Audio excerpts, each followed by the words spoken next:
On behalf of the Patient Safety Authority, I'd like to welcome you to this web conference titled Hospital-Acquired Pressure Ulcers Remain a Top Patient Safety Concern for Hospitals in Pennsylvania. My name is Joanne Atkins, and I'll be your moderator for this program. Today's web conference is 60 minutes, including questions and answers, and will be recorded. Now I'd like to introduce our speaker for the webinar, Michelle Feil. Michelle is a Senior Patient Safety Analyst at ECRI Institute, working with the Pennsylvania Patient Safety Authority. In this role, Michelle analyzes events reported to the authority through the Pennsylvania Patient Safety Reporting System, develops articles for the Patient Safety Authority, or advisory, and works on statewide collaboration projects. Michelle has more than 16 years' experience in acute care medical surgical nursing, serving the majority of her career as a unit-based advanced practice nurse, focused on quality improvement and patient safety at the bedside. Her areas of interest include pressure ulcers, falls, delirium, and healthcare worker distraction. Michelle, I'll now turn the program over to you. Hello, everyone. Thanks for joining us today. The chief focus of today's webinar is the reporting of pressure ulcers as patient safety events. And by the end of the webinar, we expect that you'll be able to describe exactly what types of pressure ulcer events are being reported in Pennsylvania via our mandatory patient safety reporting system. And secondly, where there are opportunities to improve reporting practices. And then lastly, I'll be sharing sources of information that are available to assist you in your efforts to prevent hospital-acquired pressure ulcers. To see where pressure ulcers fall in terms of how frequently they're reported as patient safety events in our state, we can look at these numbers from the authority's 2013 annual report. Pressure ulcers are and these events are represented by the red bar in this figure. They're the fifth most commonly reported type of event in PA-PSRS. You can look at our 2014 annual report, which will be coming out soon, to get updated numbers, but I do expect that these events are going to be similarly ranked again this year. So out of these 33,545 skin integrity events from 2013, how many were pressure ulcers? So for 2013, 19,000, just over 19,000 of the events, or 56.7%, were pressure ulcers. That's the large, medium blue-colored slice on the right side of this pie chart.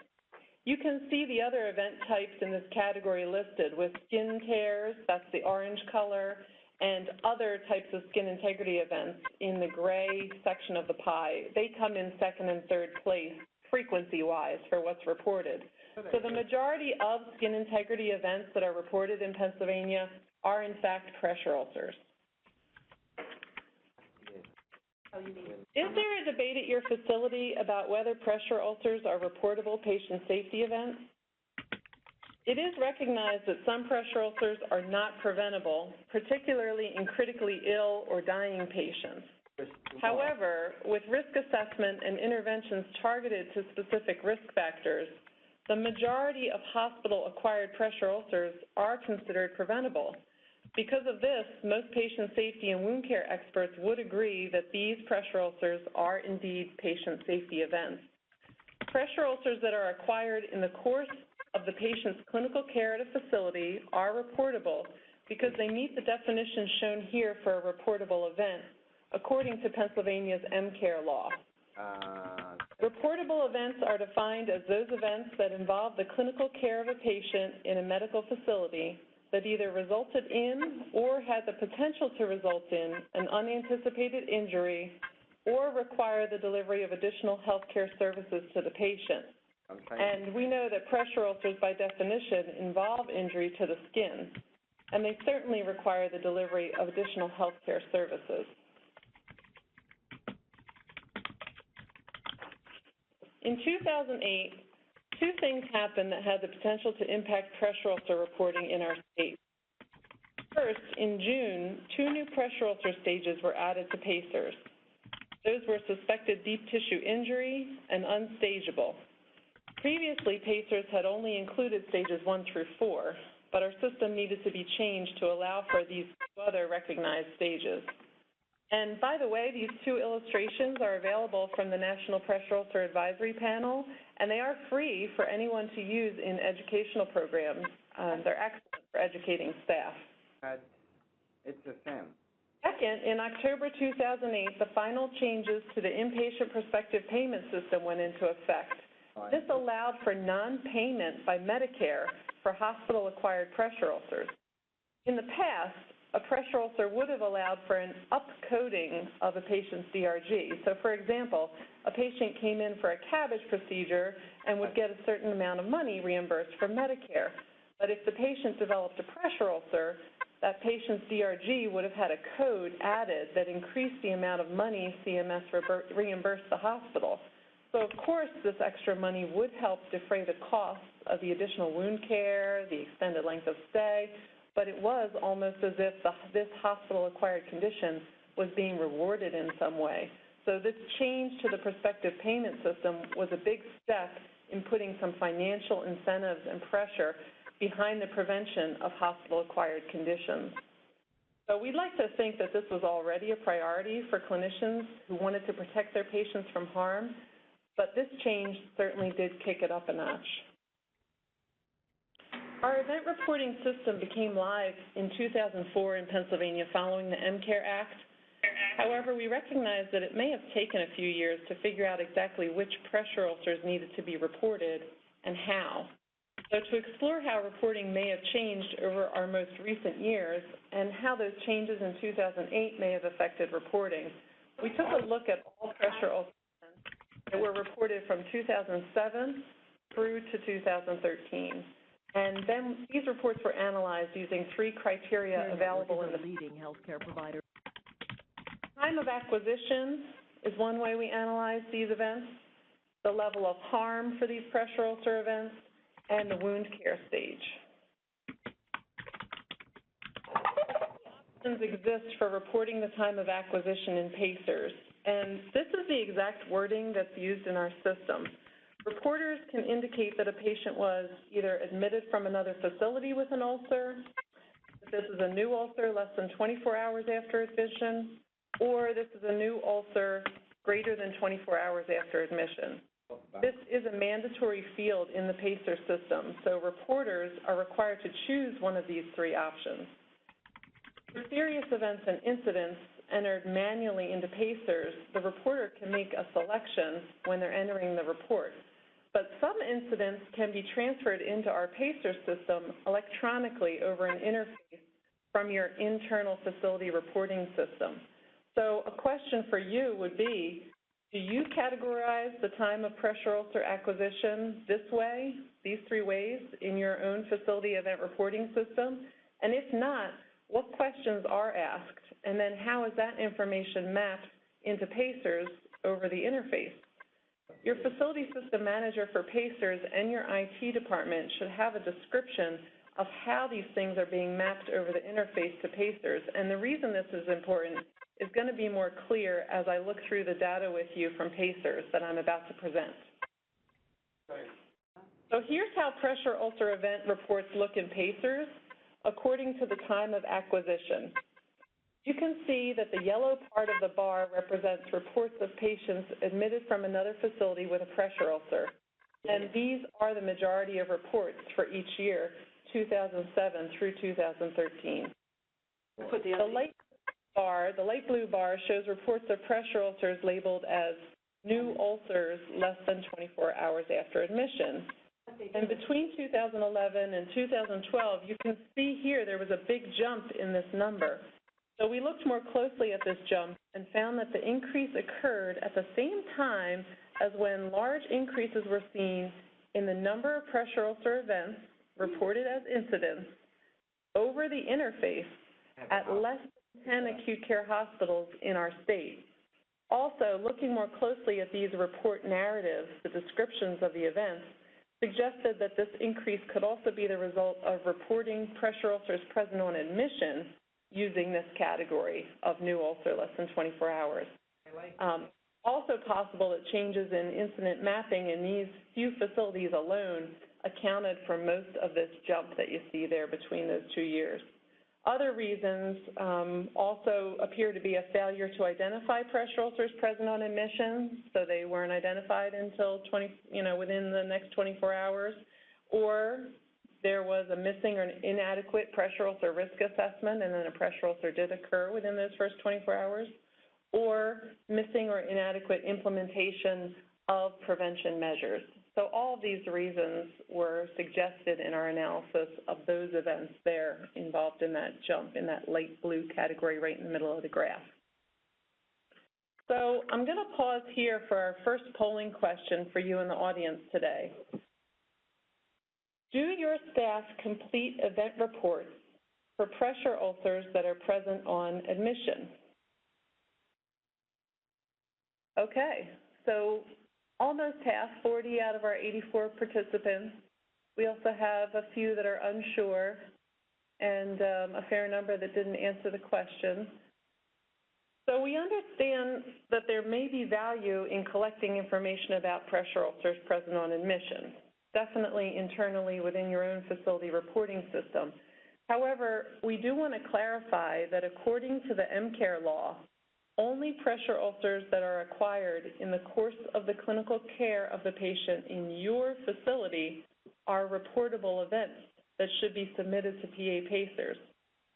So to be clear, all those events that were in the yellow part of the bars on the previous slide, if they truly were ulcers acquired at other healthcare facilities, then they're not hospital acquired at your facility, and they're therefore not reportable under the MCARE Act. And any other present on admission ulcers that may have been reported in other categories, if they were accidentally in the light blue bar or the dark blue bar, they're not reportable. It's only pressure ulcers acquired at your facility. Okay, the second criteria we used for evaluating pressure ulcer event reports in PACERS was the level of harm. And as a reminder, or for those of you unfamiliar with harm scores and how they're classified in PACERS, our harm scores are based on the harm scores established by the National Coordinating Council on Medication Error Reporting and Prevention, and they follow an alphabetical progression with A through D describing events that don't result in harm to patients, and these are referred to as incidents. They are unsafe conditions, good catches or near misses, or even events that reach the patient but may have required monitoring or intervention to confirm there was no harm or to prevent harm. Then harm scores E through I are those that are considered serious events, and they are events that result in harm to the patient. And the harm ranges from a temporary harm all the way up to events resulting in near death or death of the patient due to the event. So here's the breakdown, and we can see that the vast majority of pressure ulcer events are reported as incidents. That's the blue part of the bar. And the yellow portion of the bar represents the serious events. So over 95% are reported as incidents in each of these 7 years. But remember, by definition, pressure ulcers are the result of damage to the skin and its underlying structures. And the reasons why almost all of these events are reported as incidents are not clear from the report. Then you might think that pressure ulcers at deeper stages would be reported as serious events. However, not shown here, we did look at just those deeper stages, stages 3, stages 4, deep tissue injury, unstageable, and even 91% of those events in 2013 were also labeled incidents without harm to the patient. So the deeper stages didn't seem to lead to a serious event report. So that leads to our second polling question for you in our audience today. We'd like to know, has your facility had a discussion about which hospital-acquired pressure ulcers meet the definition of a serious event with harm to the patient and which do not? So yes, your facility has had a discussion and you've defined when pressure ulcers are serious events. No, you have not had that discussion, or you are unsure. Okay, so out of 66 people that answered the polling question, the majority said yes, you've had some discussion, you've made some decision about what is a serious event pressure ulcer.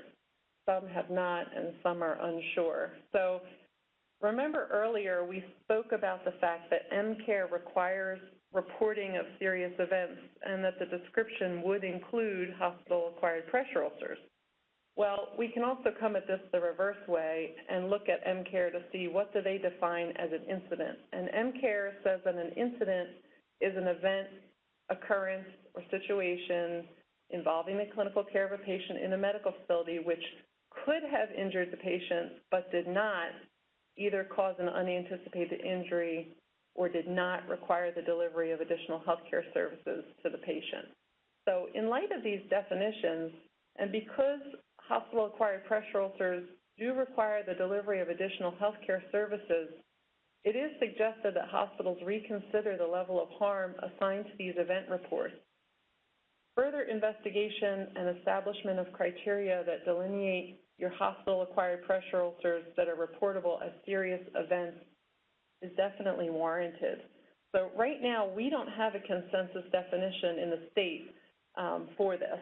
For instance, should hospitals draw the line between a stage 1 and a stage 2, where stage 2 and higher is harm, or maybe the cutoff should be between stage 2 and 3, or is stage the only way to make that judgment call? These are all questions we're going to all need to explore together in the future. And I've included a link here to the current version of the PACERS Acute Care User's Manual. If you go to page 51 of the User's Manual, you can see the definitions for each harm score and use this to have a discussion with your team, especially if you have team members who are unfamiliar with these harm scores and with the PACERS system. I encourage you to bring that to the table and have the discussion. The third piece of information we analyzed in our pressure ulcer event reports was the reported stage, and this isn't a mandatory field in PACERS. So our event reports had ulcers reported at all of the 6 available stages, plus null, which means those events were reported without any staging information. And these stages are universally recognized and have been put forth by the national and the European Pressure Ulcer Advisory Panels. So these are pretty universally accepted stages. So here you can see the stages reported for all pressure ulcer events over this 7-year period. And I want to be sure to tell you that these are not rates. These are just raw numbers of event reports in each category. And there's also a line there to show you the number of facilities that reported pressure ulcers for each of these years. So some of the changes can be attributed to simply changing numbers of facilities entering reports.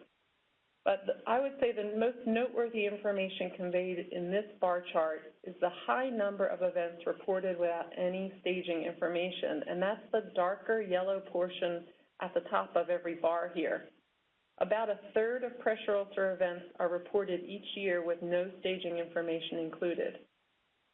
And secondly, if you just look at the number of events reported at each stage, between 2009, that's the year after those 2 new stages were added.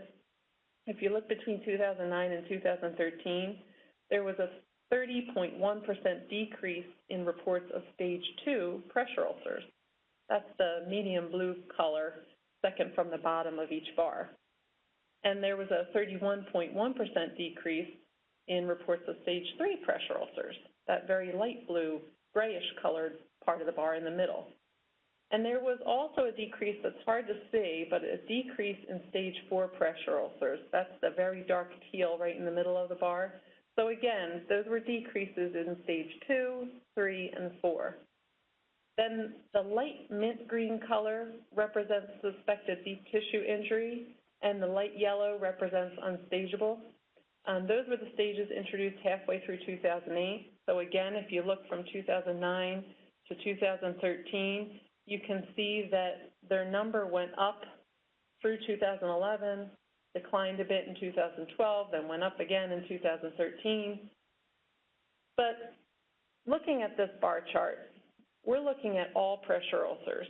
And we already discussed how there are reports here in these events that may have been present on admission and not hospital acquired. So we wanted to look at a subgroup of ulcers that were more likely to definitely be hospital acquired. So on the next slide, you'll see stages for the pressure ulcers that were labeled new ulcer greater than 24 hours after admission, because it's most likely that these are definitely hospital-acquired pressure ulcers in PACERS. And again, you can see about a third are consistently reported with no staging information. That's the dark yellow part of the bar. This chart does show a decrease across the years in stages 1, 2, and 4, and 3 remained relatively unchanged if you look across all those years. And again, deep tissue injuries and unstageable ulcers had an increase from the time that they were introduced as new stages. So for our third polling question, we want to know, do your staff document pressure ulcer stages in the medical record? I'm not asking about the event report in PACERS, but we want to know, do your staff document the pressure ulcer stage in the medical record? Yes, they do document the stage. No, they do not. Or you're unsure whether or not staff are documenting pressure ulcer stages somewhere in the medical record. Okay, yes. So that's excellent. Of course, we want the stage documented in the medical record. That's the most important place that the stage needs to be documented. Clinicians treating the patient have to have that information to treat the patient, to choose the right product. And also, as pressure ulcers heal, I'm hoping that many of you on the line today know that you do not reverse stage a wound. A stage 4 doesn't become a stage 3, 2, and 1 before it heals. So if someone's taking care of a pressure ulcer down the road and there's no documentation of the original stage, they might think something is only a stage 2 when really it's a healing stage 4. And of course, we all know that staging is going to be vitally important if any hospital-acquired pressure ulcers become a malpractice case. You can be sure that that clinical record is going to be heavily scrutinized, and they're going to be looking at that documentation. But as far as having the information in your event reports, if you begin to use information from your event reports to help inform your quality improvement efforts, it sure would be nice to have all that information here in one place. And a lot of facilities are using data from the PACER system to provide feedback to their teams and to hospital administration about how they're doing with hospital-acquired pressure ulcers and all the other sorts of events that are reported. So if you could get that staging information into PACERS, it'd be nice to have that there to help inform your quality improvement efforts, rather than just reporting for the sake of reporting. And that definitely is a priority named in the Joint Commission's new chapter on patient safety, that we don't report just to report. We are reporting to learn from our reports. So I would encourage all of you, if you aren't including the stage information in your PACERS events, to start using that feature that's there.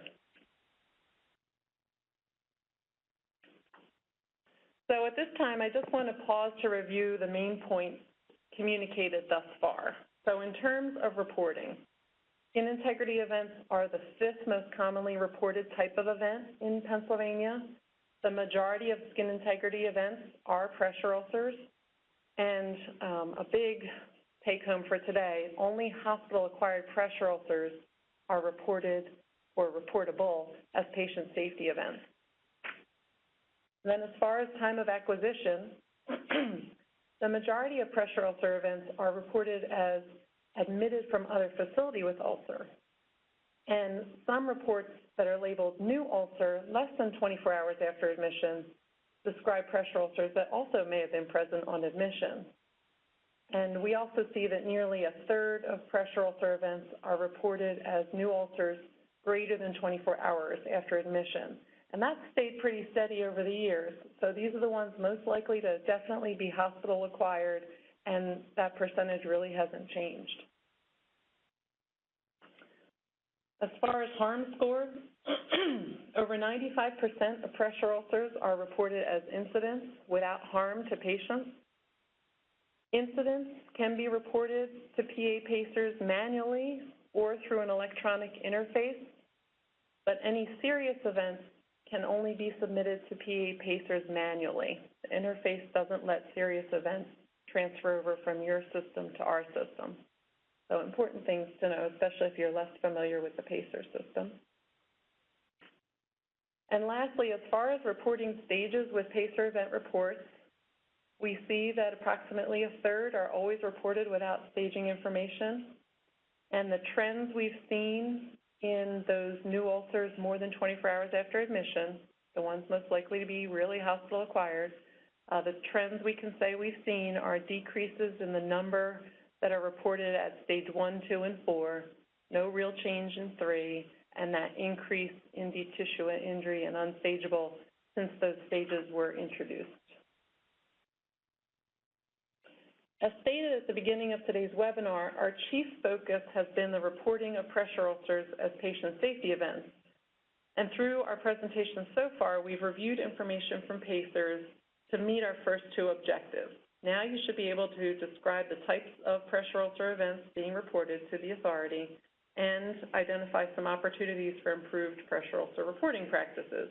But the third objective for today is that you be able to list strategies and resources available to assist hospitals in preventing hospital-acquired pressure ulcers.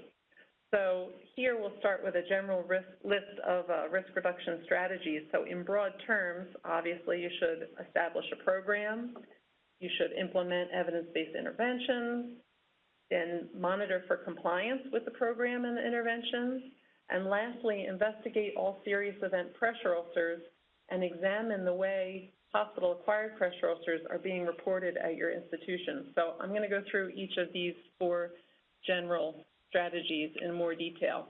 First, establishing a pressure ulcer prevention program.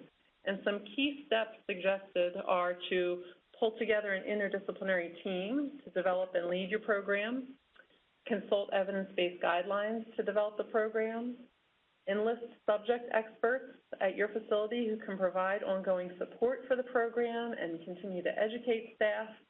And lastly, identify direct care staff who can serve as champions for the program in every care area in your facility. Having local champions has proven to be really vital for many quality improvement efforts. As to implementing evidence-based interventions, where do you look for these practices? Well, fortunately, in the case of pressure ulcers, there are many excellent resources available to help your team develop your prevention protocol and your program. So here's something from the Hospital and Health System Association of Pennsylvania, or HAP. Your facility may be a member of HAP. HAP developed this resource guide for hospitals that participated in their pressure ulcer prevention project over the past 3 years, and that was part of the Pennsylvania Hospital Engagement Network, or the HEN projects that were funded by CMS and the Partnership for Patients. The guide pictured here is available for free to any facility. It's on the HAP website, and the link is included in the slides. Then within this guide, there are many links to available evidence-based guidelines and many resources helpful in developing your program. Some of the most notable organizations that are included in HAP's guide and that I want to highlight for you are things from the Agency for Healthcare Research and Quality. That's the Pressure Ulcer Toolkit. There's also a prevention protocol and skin tear prevention protocol from the Hartford Institute for Geriatric Nursing, a protocol for pressure ulcer prevention and treatment from the Institute for Clinical System Improvement, or ICSI, and a comprehensive clinical practice guideline from the National and European Pressure Ulcer Advisory Panels. And the last 2 I've listed here for you are the Pressure Ulcer Prevention Safe Practice Guidelines from the National Quality Forum and a guideline for preventing or managing pressure ulcers from the Wound, Ostomy, and Continence Nurses Society. So lots of great resources, no need to reinvent the wheel. Please consult these evidence-based guidelines first, and I think you'll find them very beneficial. The third component mentioned for any pressure ulcer prevention program includes monitoring for compliance. So this should be done through periodic audits. You want to audit the practices that are part of the program that you've developed. So here's an example of 2 evidence-based interventions that a champion could audit for on the unit. What percentage of patients have a documented risk assessment and skin inspection within 6 hours? Having that done within 6 hours is an evidence-based best practice. or what percentage of at-risk patients have the appropriate pressure reduction surface in place that you've designated as part of your protocol. And real-time audits are a great monitoring tool to give to those unit-based champions. These type of audits promote concurrent quality improvement, which means that when your champion's out there auditing for compliance, at the same time, they can provide just-in-time education and coach staff to implement any interventions that might be missing, as indicated by the audit. And we also suggested investigating all hospital-acquired pressure ulcers that are considered to be serious events. What can we learn from these pressure ulcers? We should take every opportunity to learn from these, just as we learn from all our other patient safety events. When pressure ulcers are identified with clear harm to patients, such as this stage 4 pressure ulcer shown on this slide, investigating each of these serious event pressure ulcers would be beneficial to identify the systems failures or other contributing factors and identify opportunities for improvement. Stage 3 and 4 are suggested because they're deeper stages, but your hospital may decide to investigate other stages or pressure ulcers considered to be serious events with harm according to some other criteria. I just want to point out again, even with stage 3 and 4 pressure ulcers, such as the ulcer shown in this illustration or this picture, 91% of these ulcers were reported as incidents without harm to patients in PACERS. And this is why we really want you to reconsider what you're defining as harm and what you're defining as a serious pressure ulcer event. And then lastly, we want you to make sure that you're getting the most from your event reports. So questions to ask yourself about your reporting practices. Are all the hospital-acquired pressure ulcers being reported? Are you getting pressure ulcers present on admission being reported? And how is that time of acquisition, harm score, or pressure ulcer stage information being collected at your facility? Something you may not have thought about before reading our article or listening to the webinar today is how are your internal facility event reports being submitted to PA-PSRS? And if they are being transmitted electronically over an interface from your internal electronic system to ours, do you know how they're being mapped? So as mentioned, we do believe there will be an opportunity in the future for the authority to partner with hospitals in order to standardize the reporting of hospital-acquired pressure ulcers and to establish some consensus definition for serious events. We did this in the case of falls in our state, and we do believe it could certainly be done for pressure ulcers down the road. If these are established, we would be one step closer to being able to measure rates and not just try to glean information from the raw numbers of event reports. So you can expect to hear more from us about this in the future, but in the meantime, I encourage all of you again to take the new online training modules that cover those 28 principles for standardizing reporting and the facility reporting requirements under the MCARE Act. So all PACERS users should have received the invitation to take that training on March 17th. And please contact us if you're having any difficulty finding that email or the program memorandum. You definitely want to do that training.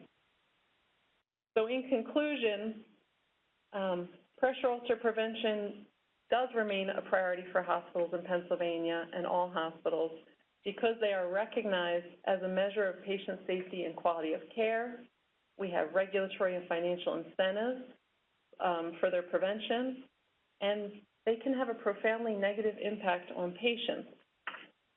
Analysis of the events we see reported in Pennsylvania shows that there is room for improvement in identifying pressure ulcers present on admission, accurately staging those ulcers, and preventing hospital-acquired pressure ulcers. In particular, the ones we've seen no change in raw numbers or increases, and those were the deeper stages of stage 3, suspected deep tissue injury, and unstageable pressure ulcers.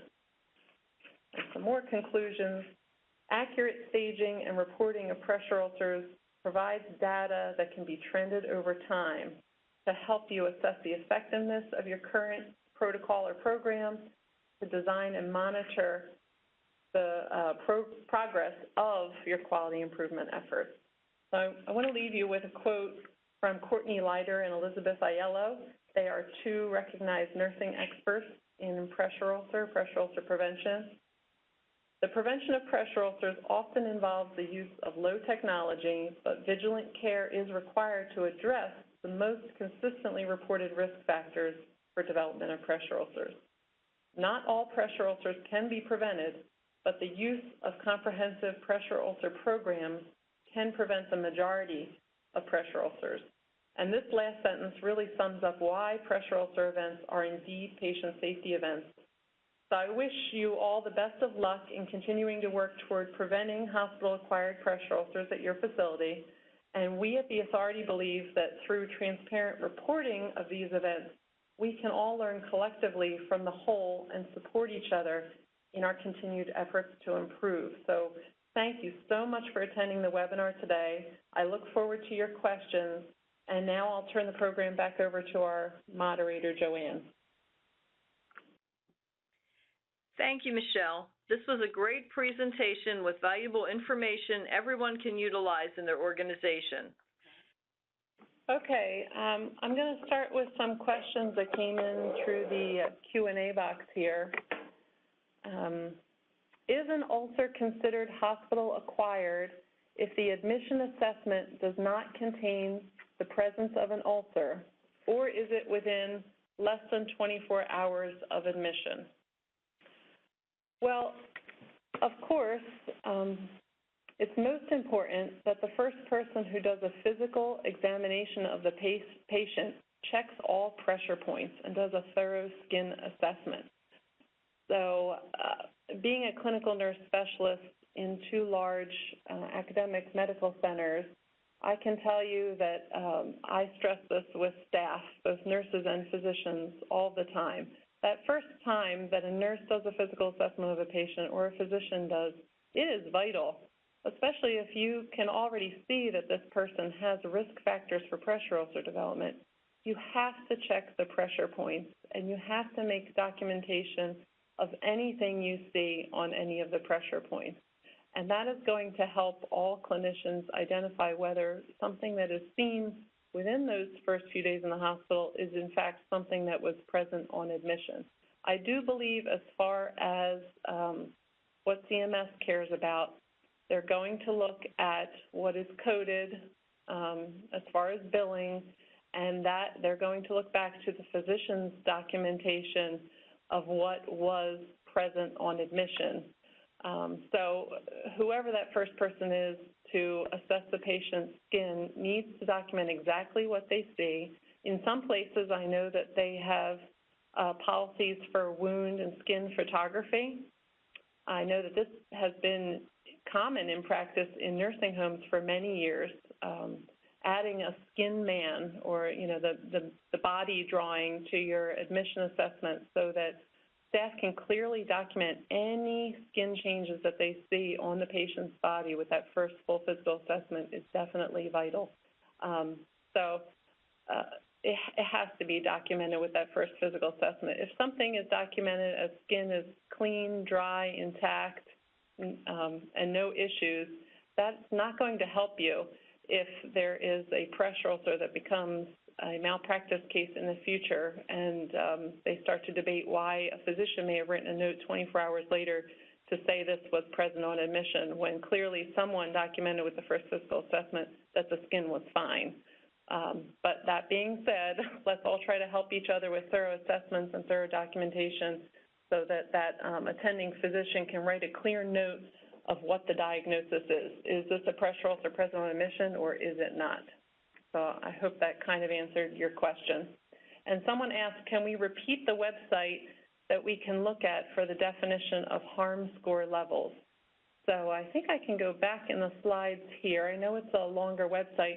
The slides were sent out ahead of the webinar. So if you were registered for today's webinar, you received an email with the slides, and the slides have active links. So you'll be able to click right on the link that goes to any of the articles or guidelines or resources. And here is that website for the PA-PSRS Acute Care Users Manual. That's a pretty large file. It's a PDF file. If you go to page 51 of this acute care user's manual, that's where you can find the definitions of harm score. You can also search for the National Coordinating Council of Medication Error Reporting Practices, I believe that's what NCCMERP, to find the definitions for exactly what is an A, what is a B, what is a C. So let me see here what our next question is. Our facility does not permit the admitting nurse to stage a pressure ulcer. We have a designated clinician who are to evaluate and stage all pressure ulcers within 48 hours of admission.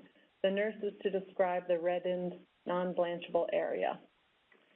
I can understand why that would, it might be a policy that a hospital would decide to enforce, because accurately staging pressure ulcers is definitely a skill. It is one that can be learned. NDNQI has a free online educational program that isn't too long to take, and I think I have a link to that in our references that I wanted to point out to you, actually. Let me go back to the end of my presentation. Let me show it to you while I'm talking about it. So I have some references here. There's a link directly to the MCARE Act, a link to the CMS inpatient prospective payment system changes, how that, they implemented non-payment for things like this. And here's the National Pressure Ulcer Advisory Panel. That's another training program to educate staff in how to accurately stage pressure ulcers. Let me just look ahead. I don't think I have a link to the NDNQI training program, but it's definitely included in the HAP resource guide. I've included just a few in my references, but if you go to the Pressure Ulcer Prevention Resource Guide, you're going to find all the links that I've included in the slides, plus more. So NDNQI, if you are a hospital applying for Magnet, you are Magnet, or just simply submitting your data to NDNQI for nursing quality improvement reasons, it is a requirement that the staff who do the point prevalence audits complete that training first. And it's a great program. I've done it. I've had staff do it where there's pictures and there's a test with pictures to make sure that staff really understand what they are seeing and what stage it may be. But all that being said, Janet asked this question or told us what they've decided to do with their facility. They've decided that the nurse should simply document clearly what they see, and that there's a designated clinician who has to come and evaluate and stage the wound properly. So I think as long as that process works for you, that's acceptable, but there has to be documentation of exactly what is being seen. So using color, using depth, measuring wounds, wound photography, as I said, is an option. You just have to have some documentation of what exactly was there, and the accurate stage could be applied later by someone who is confident in the procedure. Okay, let me see if there's any other questions that I missed. Oh, okay. So Janet was just adding, I'm not sure if everyone can see her response, but they also have photos, so that's excellent. I think if you have a description and the photo, and then a stage by a competent clinician that you know has been trained to accurately stage wounds, that's great. Now let me see if there's any questions here that didn't make it into the Q&A that all of us can see.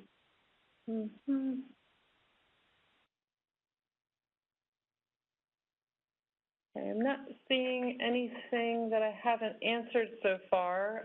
I did want to tell you that there are some reports that currently exist in PACERS. So if you're not familiar with PACERS, and I showed you today what we see across the state, and you're wondering what do the pressure ulcer events in PACERS for your facility look like, there are some reports that currently exist in PACERS that you can look at. So you want to log into the PACERS system or log in with the person who uses PACERS at your facility and click on the blue bar at the top of the PACERS screen that says Analytical Data Tools, and then you have to click on Event Report Data Analysis. So I'm sorry, if you're not familiar with PACERS, this can be difficult to visualize, but this is in the PACERS system under Analytical Data Tools, and then click on Event Report Data Analysis.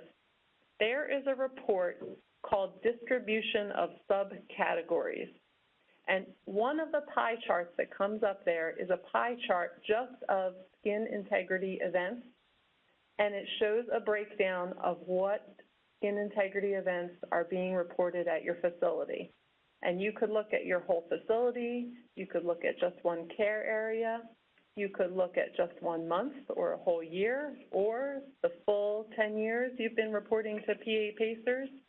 And it's going to look like that pie chart I showed you earlier for the whole state. So let me just go back to that pie chart. This pie chart here is for all hospitals reporting pressure ulcers in the state. So if you go into PACERS under Analytical Data Tools, Event Report Data Analysis, Distribution of Subcategories, this is what your skin integrity event subcategory breakdown might look like. Or you might find your facility reports very few pressure ulcers to PACERS. Or you may find that you use the category other, quite a lot more than what is seen here. So you'll be able to compare your facility pie chart to the statewide pie chart that is also there in that report. So that's one way that you can work with what we already have in PACERS to see what do the events reported at your facility look like right now. As I said, some facilities use the report function in PACERS quite a bit with their individual committees or with hospital administration, but it's something we would like everyone to take advantage of and use more to inform all of your quality improvement processes and programs. Let me see, we have a number of participants watching this presentation. How can we get a certificate for individuals watching this presentation? So after you leave the webinar, when you click on the red X at the top of your window, a box is going to pop up that says Leave Event. And after you leave the event, it's going to ask you some questions, some follow-up questions, some feedback for today's webinar. You will get a certificate which has a blank line, so you will be able to print multiple copies. Hopefully you've told us in the first question that you were asked when you joined today's webinar how many people were attending at your facility, because we'd really like to know how many people we reached today. But yes, when you see that certificate, just print multiple copies and everyone will be able to fill in their name. So let me see, we have another question. Of the stage 2 pressure ulcers in 2013 reported, what % of patients were also noted to have fairly severe urinary or stool incontinence? So that is something that we can't see in the PACERS system. That's not a question when a reporter submits an event report to PA-PSRS. You might be collecting that in your own internal facility reporting system, but that's not something that we can see in PACERS. So in PACERS, events come to us from your facility, from either a person who puts the event into PACERS or from an interface that just takes part of what you report internally and feeds it into our system. And what we can see is the time of acquisition and the stage and whatever is included in your narrative field describing the event. So we're really limited in what we're able to glean from your reports unless somebody has really gone into detail in the event report narrative. So being part of a collaborative project like the HAP Pressure Ulcer Prevention Project and any future endeavors we may participate in as the authority is definitely a better way to drill down on those individual risk factors because you want to use a tool other than just your incident reporting system to collect information on exactly that, the incontinence risk factors, the immobility risk factors, the malnutrition risk factors, and then start to drill down or look for trends and see where you may have a very high-risk population or where you may have interventions that aren't matching the risk factors that are prevalent in that population. So I can't tell you what percentage, of those, had severe moisture and incontinence problems from what we see, but something you definitely should be drilling down on at your own facility. Let me see if there's any other questions. Okay. I would just say in general that the main point is to view pressure ulcers, hospital-acquired pressure ulcers, as patient safety events. There's been debate about whether or not these were patient safety events in the past, and I wanted to highlight for you today that MCARE makes it fairly clear that pressure ulcers are events that are reportable and seem to perhaps not be appropriately reported as incidents without harm to patient when you consider what a pressure ulcer is and the harm that does result for the patients that suffer from these. Whether or not they were preventable or not, they definitely do result in harm. So I hope I've given you lots to think about and lots to take back to your own pressure ulcer prevention group or task force charged with working on this. I sincerely do wish you the best of luck, and I hope you take advantage of some of the resources provided today and reach out to us with more questions. So, Joanne, would you like to close? Thank you, Michelle. I want to thank everyone for joining us today. If you have experienced technical difficulties with this webinar, or if you have any questions, please contact the help desk at 717-346-0469. A recording of this webinar will be available on the Patient Safety Authority website in a few weeks. As a reminder, when you click on the Leave Event, please complete the post-evaluation survey to receive a certificate of attendance by copying the link at the end of the evaluation to your internet browser. This concludes our webinar.